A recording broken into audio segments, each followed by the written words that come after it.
Is resin casting powder truly effective? You may have heard that casting powder coasters aren't waterproof. So what can be done to fix this? How about creating a fireproof candle holder? And what's the secret to achieving darker colored pieces?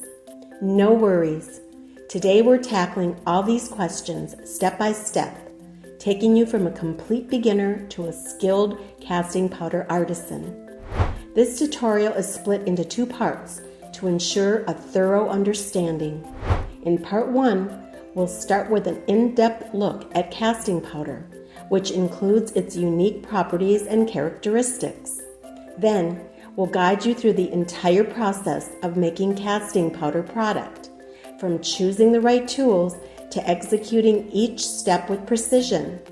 In part 2, we'll dive into color mixing techniques and discuss the best product applications for casting powder and share essential tips on daily care and maintenance. Ready to get started? Let's go! Let's Resin Casting Powder is a high-quality gypsum powder that allows you to easily create smooth, textured surfaces simply by adding water. It offers quick demolding within 30 minutes and fully cures in just 2 hours, making it a faster and more efficient alternative to epoxy and UV resin. In its powdered form, it is odorless and pure white with an exceptionally fine texture. There are various gypsum powders available on the market with different hardness levels and mesh sizes.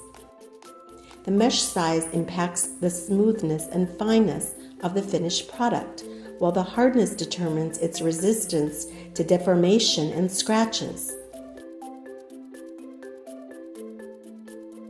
Traditional gypsum powder typically has a hardness of 4 to 6 megapascals, which can make it brittle and prone to breaking, and its mesh size is from 80 to 150 grits.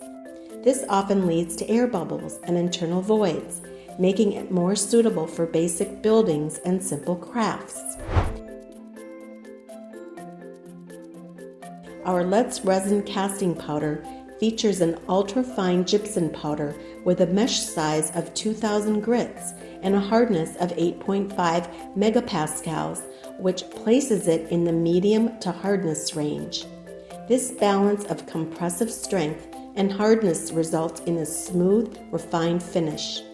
Casting powder products are not easy to break, but it's still important to handle them with care to avoid cracking from heavy impacts, which is a common issue with gypsum items.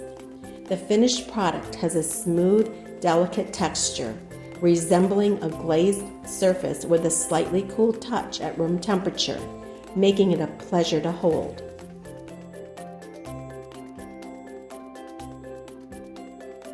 Before we dive in, here's what you'll need to get started. The casting powder. This is the main material for your cast. Water. You'll mix this with the casting powder. Make sure the water temperature is between 20 to 25 degrees Celsius. If it's too hot, it can speed up the curing process, making it harder to mix. Silicone molds.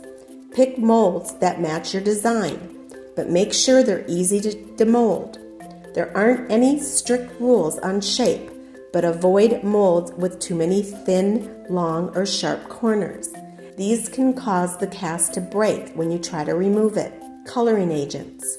We'll go over different coloring options like acrylic paint, iron oxide pigment, mica powder, fluorescent powder, foils, glitters, and markers. Waterproof coating.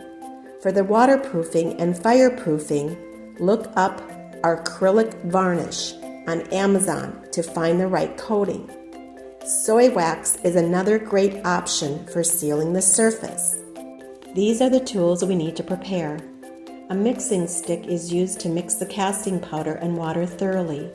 An electronic scale is essential for measuring and adjusting the ratio of materials accurately. A measuring cup acts as the container for mixing the casting powder and water. And sandpaper, which is available in 320 grit, 1000 grit, and 2000 grit. They're used in the final stage to smooth out any sharp edges on the finished product. To ensure safety precautions, always wear gloves and a mask to protect yourself from inhaling dust and to avoid direct contact with your skin. Gloves also make cleanup easier. Make sure the workspace is well ventilated and keep it away from open flames. Now let's get started.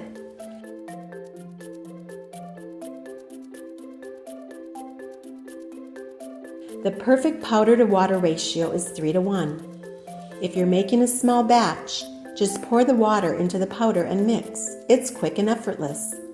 But for larger batches, it's best to gradually add the powder to the water while stirring. This helps blend everything evenly and prevents splashing. When mixing, stir rapidly in one direction until the mixture is smooth and lump-free. Be careful not to overmix. Too much stirring can trap air bubbles. If you're adding color, now's the time to do it. We'll go over the color mixing in more detail in the next video. Control the mix time within 4 to 6 minutes. And after that, casting powder starts to cure, so you'll need to pour it into your mold right away. Getting the water to powder ratio is crucial. Too much water makes the final piece weak and brittle, while too little creates a thick mixture that traps air bubbles. Follow these steps and you'll get perfect results every time. Now that our mix is ready, let's move on to casting. Carefully pour the mixture into your mold, then gently tap the mold to release any air bubbles. If your mold has a lot of small details, it helps to pour in layers, tapping between each one to make sure all bubbles escape. Your mixture should be thin enough to flow into every tiny crevice for a smooth, flawless finish. Once poured, let it sit for 25 to 30 minutes to solidify before demolding. The piece will fully cure in about 2 hours. Avoid moving or disturbing the mold for the first 15 to 20 minutes after pouring. During this time, the casting powder is in a fragile state, and any movement can cause cracks or weaken the final product. And that's it for mixing and casting. Now that our piece is fully cured, let's demold it. You might notice a thin layer of moisture on the surface. That's totally normal. It happens because the casting powder generates heat as it cures, causing moisture to evaporate and then condense. Just wipe it off. It won't affect the quality at all. At this stage, the edges might feel a little sharp or rough. No worries. Our all-in-one casting powder kit includes sandpaper in 320, 1000, and 2000 grit. Start with the coarsest grit and work your way up to the finest for a smooth, polished finish. Watch how the texture transforms. After sanding, the edges will feel silky smooth, safe to touch, and ready for display or use. And just like that, you've created a flawless casting powder piece. If you're making items like planters or candle holders, you'll want to protect them from water and heat to prevent cracks or damage. Here are 2 simple ways to do that and keep your creations durable and long-lasting. Method 1. Applying acrylic varnish. Acrylic varnish is ideal for protecting casting powder and air-dry clay from open flames and water exposure. It not only enhances surface gloss, but also acts as a barrier against burning and water stains, making it perfect for candles and coasters. It's also easy to use. Just apply 2 coats of varnish to both the inside and the outside of the piece and wait 1 to 2 hours between each layer. Once finished, let it air dry overnight before pouring wax to create a candle. Method 2. Applying soy wax. If your piece won't be exposed to flames, like a tray or coaster, a soy wax coating works great. Just melt some soy wax, dip your piece for about 10 seconds, Then wipe off any excess wax once it cools.